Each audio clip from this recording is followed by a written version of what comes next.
News 18 special देख रहे हैं आप और मैं आपके साथ रंजना रावत। और आज देखेंगे अद्भुत अलौकिक आंजन धाम का दूसरा भाग। बता दें आपको कि गुमला में आंजन धाम पहाड़ की गुफा में भगवान हनुमान के जन्म का प्रमाण है और भगवान हनुमान के जन्म और उनके बालपन से जुड़ी कई कथाएं यहां के पहाड़ों में आज भी साक्ष्य के रूप में मौजूद है। आंजन धाम की दक्षिण दिशा में कुदरी ओड़ा पहाड़ है और इस पहाड़ पर बाल हनुमान का संसार बसता है। देखिए अद्भुत अलौकिक आंजन धाम का दूसरा भाग।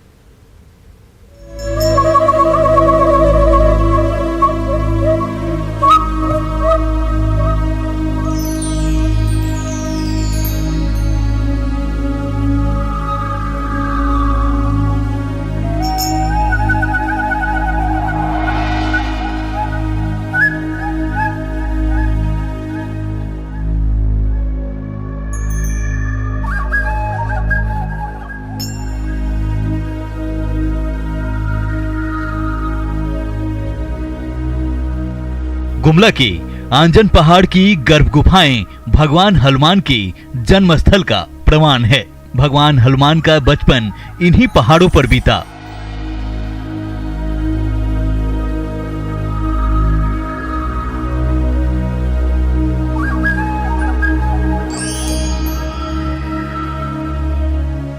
इन पहाड़ों में कई ऐसे साक्ष्य हैं जो प्रमाणित करता है कि यही भगवान हनुमान की जन्मभूमि है।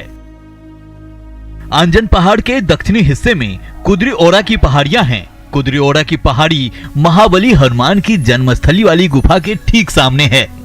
इन पहाड़ों और जंगलों में मां अंजनी की रोजमर्रा की जिंदगी और उनकी दिनचर्या से संबंधित रोचक कथाओं का संसार बसा है।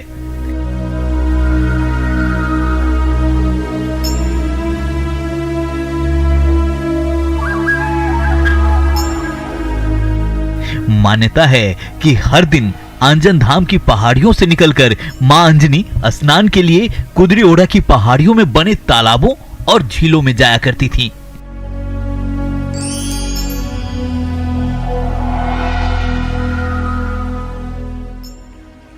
ऐसी मान्यता है कि इन पहाड़ों में 365 तालाब, 365 महुआ का पेड़ और 365 शिवलिंग थे।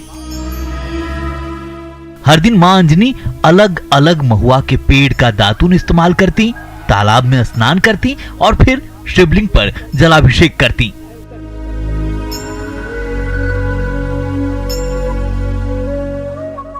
आज कई शिवलिंग और तालाब लुप्त हो चुके हैं।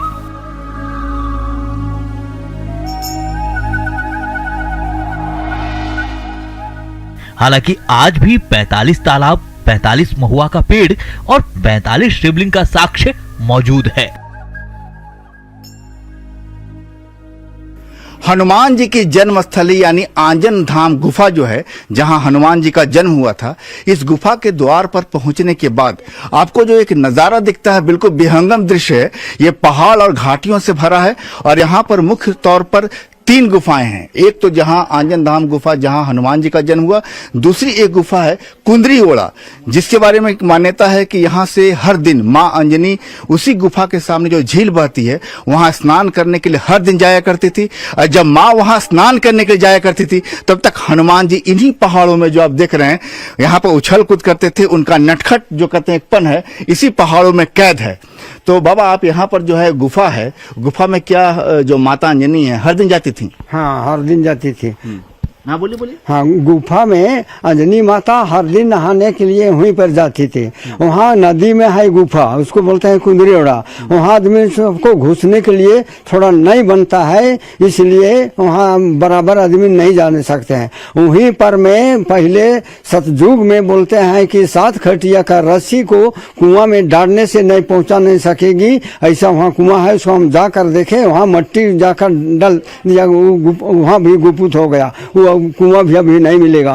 300-400 आदमी वो गुफा में आदमी वहाँ अटेगा। गुफा अभी जाएंगे तो गुफा दिखेगी? हाँ, दिखाएगा। अभी भी जाएंगे तो गुफा दिखाएगा, लेकिन वहाँ कोई घुस नहीं सकेंगे तो घुस भी सकते हैं, लेकिन वहाँ अड़की होकर घुसती है, इसलिए जाने के लिए आदमी सब वहाँ परेशान होते हैं। मतलब पेट के बल वहाँ पर जाना होगा। और जो उन्होंने कहा कि 7 खटिया, मतलब गहराई बता रहे हैं कि 7 खटिया की गहराई थी। झील में इतना ज्यादा पानी था उस समय में।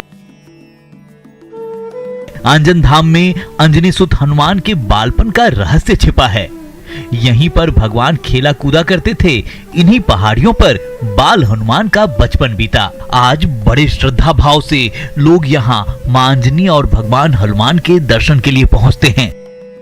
हाँ, घाटी और पहाड़ है तो जाने के लिए तो इतना साधन नहीं है, पर अंजलि माता तो जाते थे नहाने के लिए, और हनुमान जी थे कि बालपन रूप में थे तो उसको छोड़ के जाते थे। बिल्कुल, हनुमान जी बालपन रूप में थे और जिम्मेदारी तो एक माँ की जिम्मेदारी आज भी जिस तरीके की है उस दौर में भी होगी। तो यहाँ पर कभी आप लोग वहाँ गई हैं जहाँ पर जाते थे माँ अंजनी स्नान करने, कभी गई हैं आप वहाँ? नहीं गए हैं। कभी नहीं गई हैं? कभी नहीं गए हैं। देखने की इच्छा है? इच्छा है। हाँ। चाची गए हैं आप कभी वहाँ? नहीं गए हैं। कभी नहीं गए हैं? ना, तो नहीं गए हैं। अभी अभी तो ये आए हैं तो कैसे जाएंगे। बिल्कुल, हर दिन यहाँ श्रद्धालु पहुँचते हैं। गुफाएं यहाँ पर कई हैं, लेकिन मुख्य रूप से 3 गुफा का नाम लिया जाता है। एक आंजन धाम गुफा, दूसरी गुफा कुंदरी ओड़ा और तीसरी एक गुफा है चांद गुफा। हम आपको ले चलेंगे कुंदरी ओड़ा गुफा, जहाँ पर मां अंजनी स्नान करने जाया करती थी। यहाँ पहुँचने वाले श्रद्धालु भी कुदरी ओड़ा का रहस्य जानने को व्याकुल दिखे। ऐसे में हम कुदरी ओड़ा पहाड़ की तलाश में निकल पड़े। कई पहाड़ों को पार कर कुदरी ओड़ा के पहाड़ और जंगलों में पहुंचे। इन पहाड़ों में कई झरने हैं।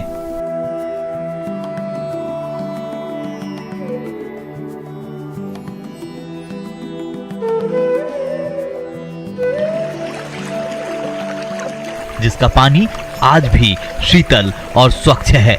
दुर्गम पहाड़ों और जंगलों को पार करना यहाँ बेहद मुश्किल है, क्योंकि पथरीले रास्ते और घने जंगल की वजह से कई बार रास्ता भटकने का खतरा रहता है। आखिरकार हम कुदरी ओड़ा पहुंच गए। हम इस समय मौजूद हैं अंजनी पहाड़ के दक्षिणी हिस्से में, जिसे कुंदरी ओड़ा के नाम से जाना जाता है। बेहद शीतल जल है और ऐसी मान्यता है कि इसी शीतल जल में हर दिन मां अंजनी स्नान करने के लिए यहाँ आया करती थी और उस समय हनुमान जी अंजनी पहाड़ पर ही होते थे। लेकिन एक ऐसी भी मान्यता है कि जब मां अंजनी यहाँ आती थी तो जिस तालाब में एक बार स्नान करती थी, फिर अगले दिन दूसरे तालाब में स्नान करती थी। हमारे साथ एक ग्रामीण है। ये जो धारा आ रही है कहाँ से आ रही है? गानी से या कुंदरी ओड़ा से इधर सीधे निकल जाता है आंजन होत के खटवा नदी।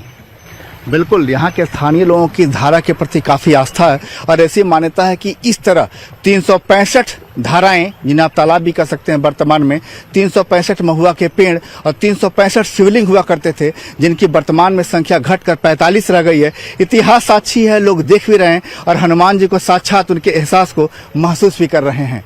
कैमरामैन अमित के साथ संजय कुमार सिन्हा, न्यूज 18, आंजन धाम गुमला।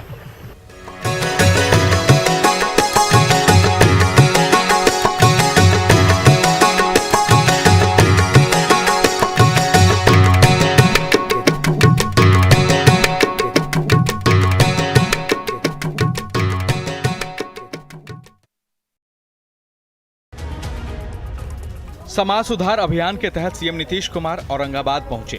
यहां मुख्यमंत्री नीतीश कुमार ने सबसे पहले 5 जिलों की जीविका दीदियों से संवाद किया। इसके बाद मुख्यमंत्री ने विकास की बात की। नारी सशक्तिकरण की बात करते हुए सीएम ने कहा कि बिहार में महिलाओं के उत्थान के लिए पंचायत और नगर निकाय चुनाव में महिलाओं को 50% आरक्षण दिया है। समाज सुधार अभियान के 6ठे चरण में भी सीएम ने साफ साफ कहा कि शराबबंदी पर नो मर्सी। उन्होंने कहा कि महिलाओं की मांग पर ही राज्य में शराबबंदी कानून का निर्णय लिया गया और शराबबंदी से बिहार में विकास का माहौल बना है। सीएम ने कहा कि गांधी जी हमेशा शराब का विरोध किया करते थे और लोग भी राष्ट्रपिता की भावना का कद्र करें। शराबबंदी पर अगर कोई बायां दायां करता है तो उसे समझाएं। ऐसे लोग खुद को काबिल समझते हैं और समझाने पर भी अगर ऐसे लोग नहीं मानते हैं तो पुलिस को खबर कीजिए। ऐसे लोगों पर कार्रवाई होगी।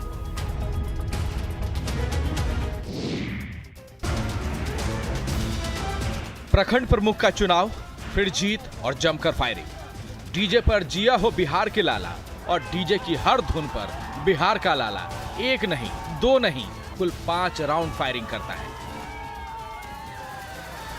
भीड़ हर फायरिंग पर युवक का हौसला बढ़ा रही है।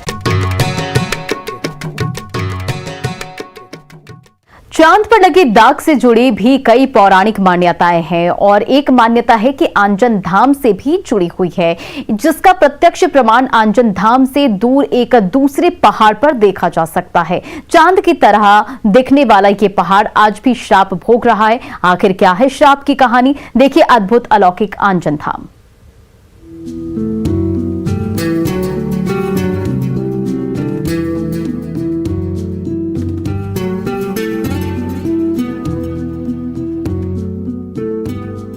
आंजन पहाड़ से उत्तर की दिशा में चांद पहाड़ का रहस्य भी यहाँ पहुंचने वाले श्रद्धालुओं में एक रोमांच पैदा करता है। ऐसी मान्यता है कि इंद्र के छल से क्रोधित हुए गौतम ऋषि ने अपनी पत्नी अहिल्या को श्राप देने के बाद क्रोध से चांद की ओर देखा और फिर अपने शरीर पर पहने मृगछाल के हिस्से को तोड़कर चांद की ओर फेंका, जिससे चांद को चोट लगी, जिसका दाग चांद पर है।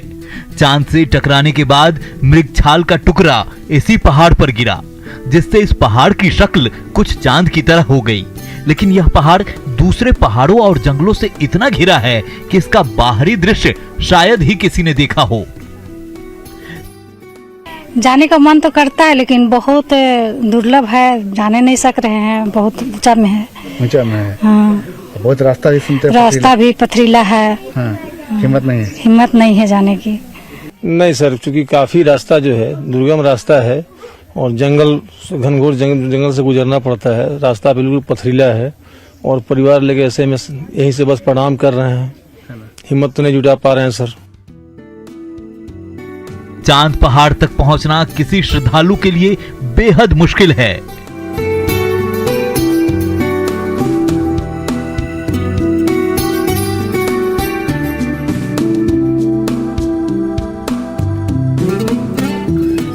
क्योंकि ना तो यहां तक जाने के लिए कोई रास्ता है और ना कोई ले जाने वाला। हालांकि हमने आंजन धाम के स्थानीय पाहन से वहां चलने की गुजारिश की। आंजन धाम पहाड़ के रहस्यमय इतिहास का एक पन्ना है चांद गुफा। इस गुफा का भी अपना एक इतिहास है।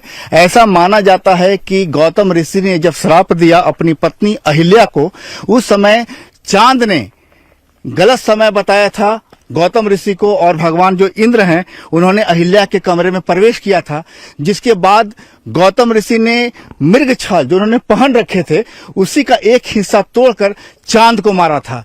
और वो जो चांद को मारा था तो चांद को जो चोट लगी उसका एक निशान चांद गुफा में है। तो हम आपको लिए चलते हैं चांद गुफा के दर्शन के लिए।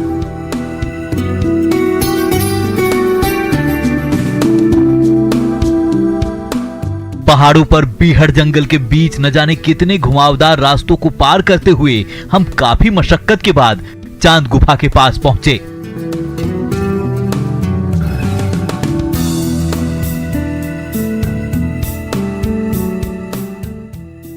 बीहड़ जंगल के पहाड़ियों के बीच मौजूद इस गुफा के पास समतल स्थान बेहद कम है, लिहाजा यहाँ पर बहुत ज्यादा लोगों के खड़े रहने की जगह नहीं है। नीचे गहरी खाई है। चांद पर्वत पर दरअसल 2 सकरी गुफाएं हैं, जहां थोड़ी दूर तक तो इंसान घुस सकता है, लेकिन उसके बाद मुमकिन नहीं है।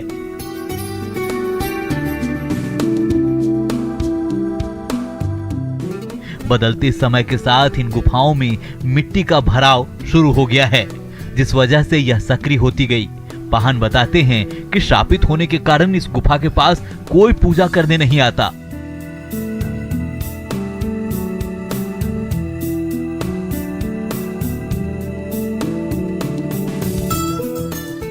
लेकिन सिद्धि प्राप्ति और झाड़ फूक में भरोसा रखने वाले लोग यहाँ कभी कभार जरूर पहुंचते हैं। 2 पहाड़ और दुर्गम और बीहड़ जंगलों को पार करते हुए हम चांद गुफा तक पहुंच चुके हैं।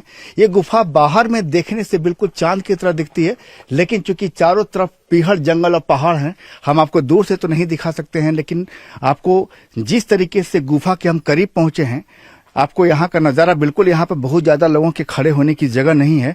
गिनती के 10 या 15 लोग ये गुफा के पास खड़े हो सकते हैं। तरह तरह के लोग यहाँ पहुँचते हैं।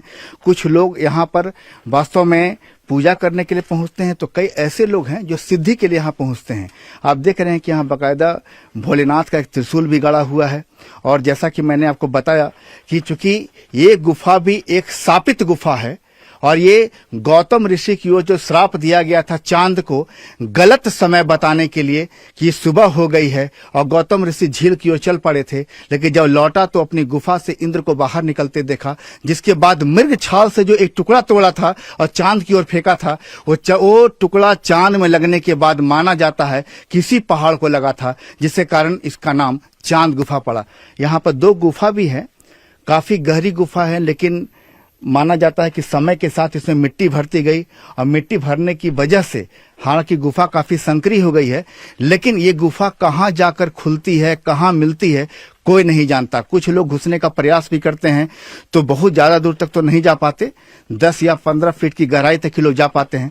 अच्छा, यहाँ पर जो चांद गुफा है, वास्तव में यहाँ पर लोग पूजा करने के लिए आते हैं। बहुत ही रोमांचक कह सकते हैं, रहस्य से भरी गुफा है। ये तो रहस्य भरी गुफा है और बहुत ही माने कम लोग यहाँ पहुँच पाते हैं, बहुत ही कम लोग पहुँच पाते हैं। और यहाँ का आस्था के अनुसार जो भी मन्नत होता है, जो भी अति होता है, वो पूरा होता है। माता अंजनी से सभी गुफाएं रिलेटेड हैं। बाल को हम देख रहे हैं, क्या है? जट है क्या? जट है, ये माता का महिमा है। माँ ने ये जट हमको दिया, सपन में दिखाया, एक रात में इस तरह बांधने के लिए, फिर 2 दिन के होते होते पूरा इसको दोनों तरफ से भागा करके ये पूरा ऐसे बना दी नींद में। तो देख सकते हैं कि कुछ चीजों को विज्ञान से तोलना भी गलत होगा। गौतम ऋषि के श्राप से माता अहिल्या को मुक्ति दिलाई भगवान श्री राम ने, शिला से मूल रूप दिया। उसके बाद माँ अंजनी को शिव अवतार में भगवान शिव ने खुद उन्हें श्राप से मुक्त किया और गर्भ में भगवान हनुमान आए। लेकिन चांद गुफा को आज भी श्राप से मुक्त होने का इंतजार है। कैमरामैन अमित के साथ संजय कुमार सिन्हा, न्यूज 18, चांद गुफा, गुमला। आंजन धाम की पहाड़ियों की गोद में बसा है आंजन गांव। कहते हैं इस गांव से माता अंजनी और बाल हनुमान का गहरा रिश्ता है। बात रामायण काल के दुर्लभ मूर्ति की हो या फिर गांव में बिखरे पड़े शिवलिंग की, यहां आज भी उस काल के साक्ष्यों का संसार मिलता है। ये रिपोर्ट देखिए।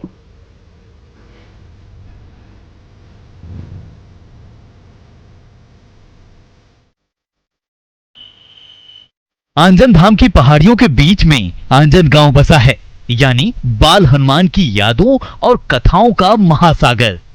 आंजन गांव के मंदिर में आज भी वो प्राचीन और दुर्लभ मूर्ति रखी है जिसमें हनुमान जी के जन्म की कहानी छुपी है।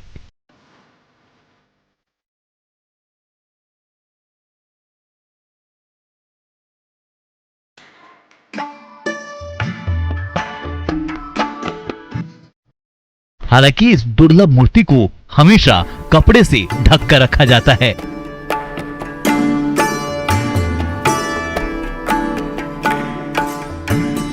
को विरासत में मिला हुआ है। हनुमान जी की जो सबसे दुर्लभ मूर्ति है, प्रतिमा है, जरा सा हमको दिखाएंगे, हमारे न्यूज 18 के दर्शकों को वो दिखाएं। ये अंजनी माता हुए, ये अंजनी माता हुए, और जिस समय हनुमान जी पंजड़ा तोड़ करके जो अवतार लिए हैं बाल रूप में, वो ये दुर्लभ चीज है, वर्ल्ड में कहीं नहीं मिल सकता है, इनका दर्शन कहीं नहीं हो सकता है। ये अंजनी के आप देख सकते गोद में हनुमान जी का बाल रूप जो है विराजमान है, और आप बाल रूप को साक्षात देख भी रहे हैं। इससे ऊपर नहीं दिखा सकते हैं जी, इससे ऊपर नहीं दिखा सकते हैं, क्योंकि जिस समय हनुमान जी पंजड़ा तोड़ के अवतार ले रहे हैं वो दृश्य दर्शन करा रहे हैं। इसे हमेशा ढक कर रखा जाता है। हाँ, हमेशा ढक कर रखा जाता है।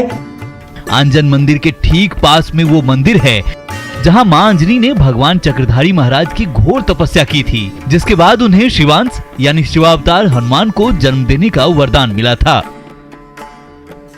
सामने एक ऐसा मंदिर है जहां माना जाता है कि यहीं पर मां अंजनी ने चक्रधारी महाराज की घोर तपस्या की थी, जिसके बाद उनसे कहा था कि हे चक्रधारी महाराज, मुझे अपने जैसा ही प्रतिभाशाली और एक ऐसा कहा तमाम गुणों से युक्त, जो गुण आप में हैं उसी गुणों से युक्त मुझे पुत्र दीजिए। जिसके बाद भगवान शिव प्रसन्न हुए।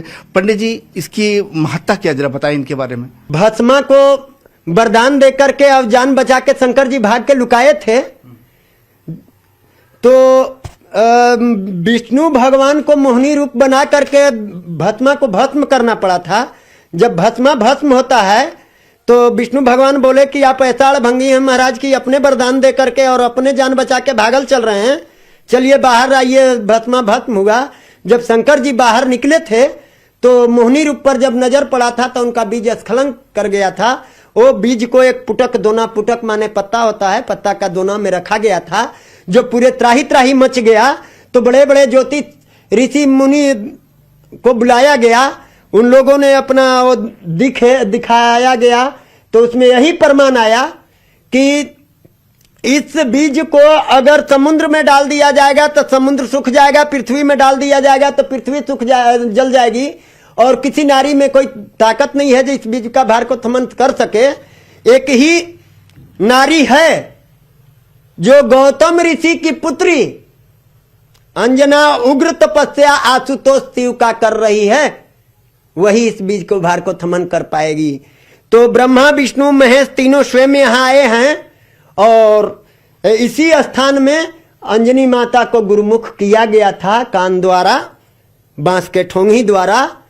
तो शंकर जी का बीज था, कान द्वारा फूका गया था, पवन महाराज का अंश हो गया, और यहाँ का राजा केसरी नामक बानर हुआ करते थे, लालन पालन केसरी जी का किए, इसलिए वो केसरी नंदन कहलाए। बिल्कुल। आंजन धाम मंदिर के बाद जब आप आंजन गांव पहुंचते हैं तब वहां कई जगहों पर रामायण काल के शिवलिंग नजर आते हैं, जिनके बारे में कहा जाता है कि मां अंजनी पूरे साल हर दिन अलग अलग शिवलिंग की पूजा कर उनका जलाभिषेक करती थी। ओम त्र्यंबकम यजामहे सुगंधिम पुष्टिवर्धनम उर्वा रुक्मी वंदनात् मृत्यु मूर्छियमामृतात्। जब आप आंजन धाम गांव आते हैं तो यहाँ पर कई सारे शिवलिंग आपको नजर आते हैं। ऐसी मान्यता है कि जब मां अंजनी यहाँ थी तो करीब 365 शिवलिंग यहाँ पर थे। हर दिन मां अंजनी अलग अलग शिवलिंग की पूजा करती थी, जलाभिषेक करती थी, और एक तरीके से मान्यता ये भी है कि मां 1 वर्ष तक उस शिवलिंग पर दोबारा पूजा नहीं करती थी। आप भी जब आंजन धाम गांव आइए, यहाँ शिवलिंग की पूजा कीजिए और वापस हंसते खिलते अपने घर को जाइए। कैमरामैन अमित के साथ संजय कुमार सिन्हा, न्यूज 18 आंजन धाम गुमला। और इस खास पेशकश में इतना ही। बने रहे आप न्यूज 18 बिहार झारखंड के साथ।